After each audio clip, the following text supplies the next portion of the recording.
Pardon me.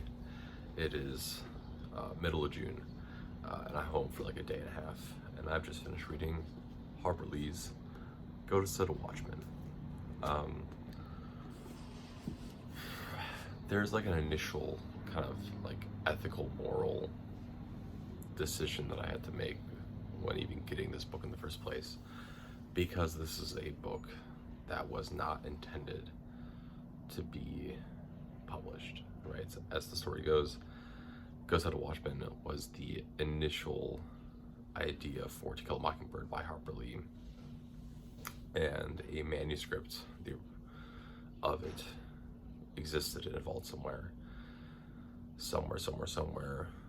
And then when the protectorate died, there was a lawyer that was there that was like, oh, the Harper Lee has reversed her lifelong decision to never publish another book. So on even in going and getting this book, there was a ethical question that I had to answer for myself on whether or not I really wanted to buy this and even support this. And in the end I did. And the reasoning behind it comes down to a lot of looking at other kind of posthumous or initially intended to be unpublished works, and especially looking at people like Emily Dickinson, right, of where if we only looked at the poems that were published during her lifetime, we'd only have a very small collection of poems, like 4 or 5, and that would be that. And that is a different case because we're looking at Emily Dickinson's time versus Harper Lee's time.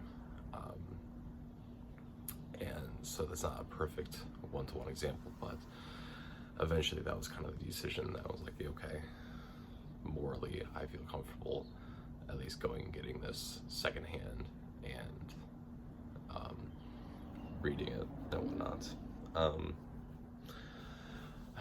The book itself is really interesting when you could, because no matter what happens, it's always going to be compared to Kill a Mockingbird, and the characters and the way that things were set up in To Kill a Mockingbird versus Go Set a Watchman.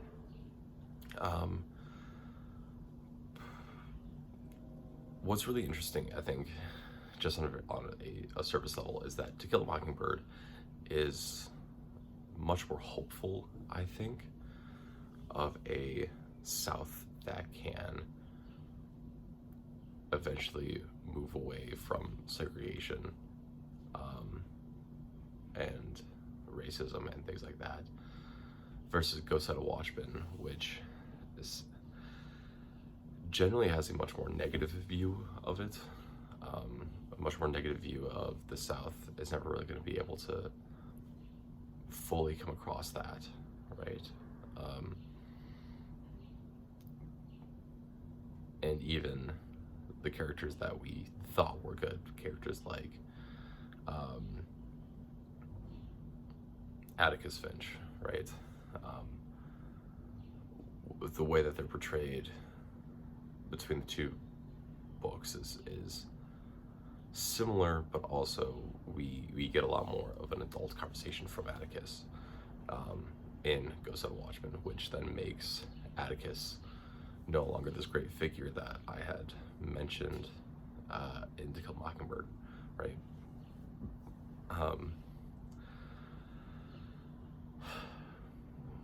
Go Set a Watchman is also really interesting because it's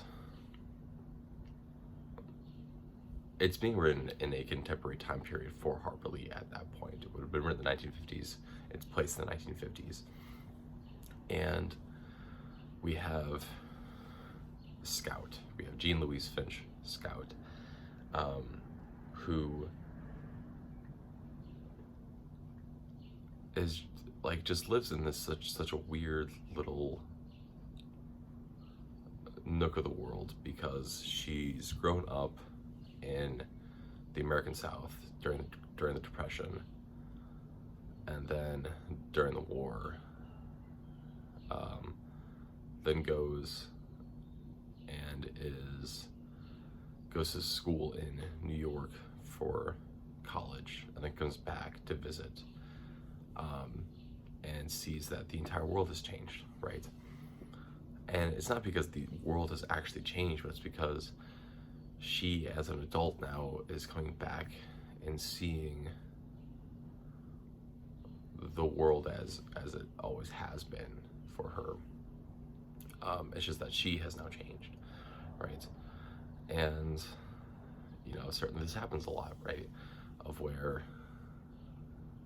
I think in a modern perspective, it doesn't happen as much now, because I think children learn at a much quicker rate, at a much earlier age, about learning the difference between their culture and other cultures, and what like equity and equality means and things like that. But for Scout, right, she has to go and live in New York and then come back to see that this is the way that her world has always been. It's just that she wasn't aware of it. It's just what she thought Macomb was supposed to be like.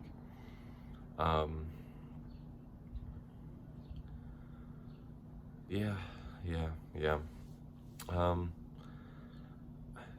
I guess really kind of the other interesting thing about this is really kind of focusing on the idea that change is gradual rather than immediate. And we get a little bit of that in To Kill a Mockingbird, but in Ghost of the Watchman, it is very, very forward that everything is going to be gradual, right? And no immediate change is ever going to be made when it comes to these large decisions. And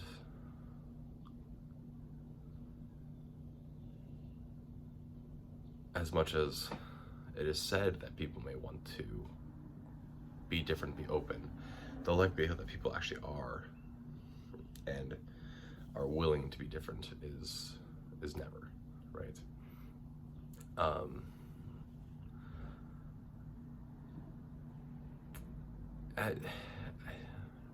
I just kind of struggle with it, just because part of it is because I'm reading this now 60 years, 70 years after it was initially written,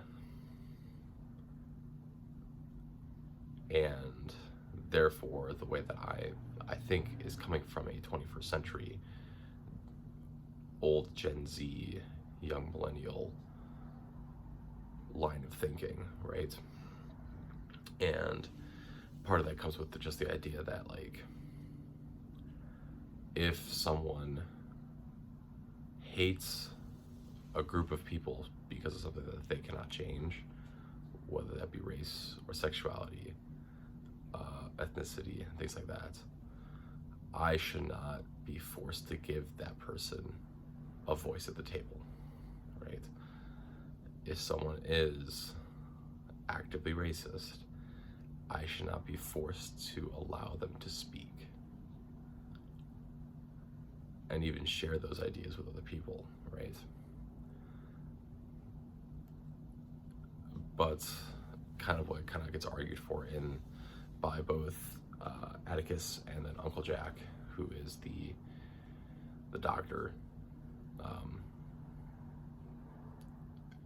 is kind of this idea that, like, sometimes we just have to suffer a little bit and do the things that we don't want to, because it's what our society wants, and that's not inherently I don't think that's inherently the right thing or a good thing, right?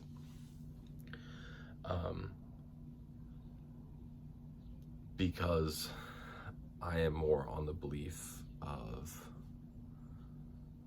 that you must openly speak out against things if it is not right, and not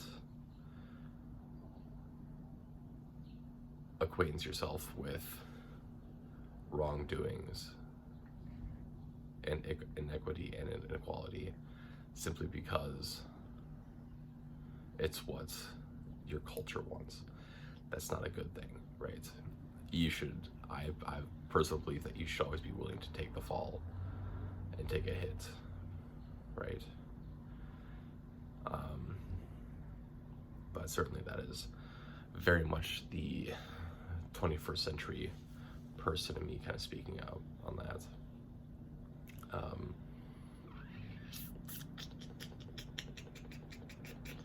Yeah. Nothing else to really talk about with set of Watchmen. It's certainly a very good book. It's a fun book. We switch a lot between Scout and like her present thoughts, but then also going back and thinking about what her past was like and what it was like growing up in Maycomb, which is just kind of a fun thing. And in that sense, the book's really fun. The book handles race and equity and equality pretty well. It is certainly very much through only Scout's eyes, right? We don't have this big trial going on or anything like that, in which we are asked or which we get some sort of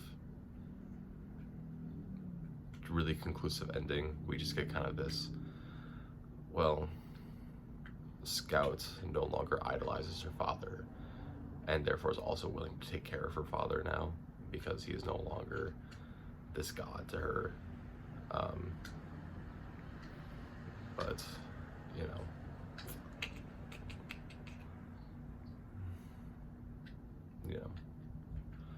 but yeah,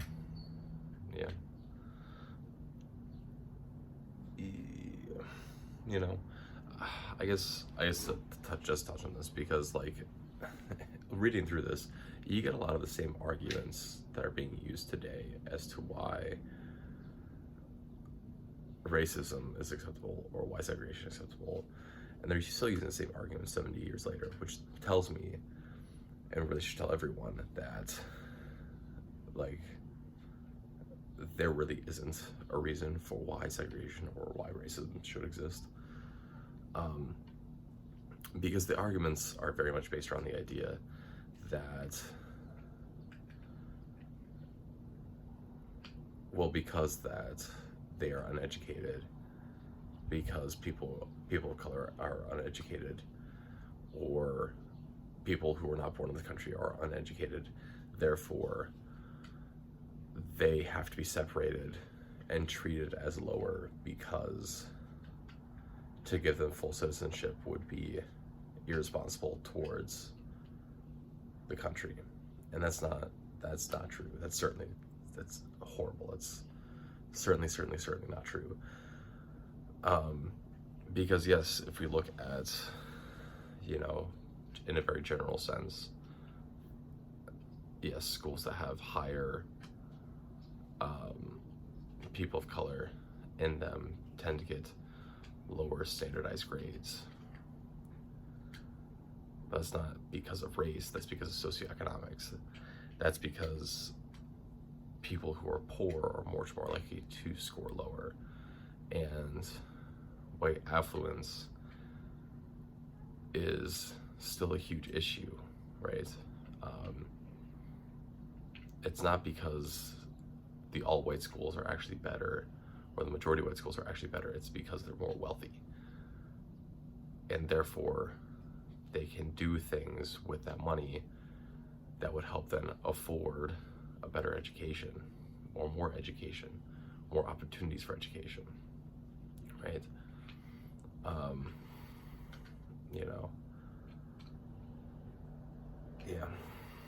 Yeah. But that's Ghost Out of Watchmen by Harper Lee. I certainly still prefer To Kill a Mockingbird, as evidenced by the significant time difference I spent talking about each one of them.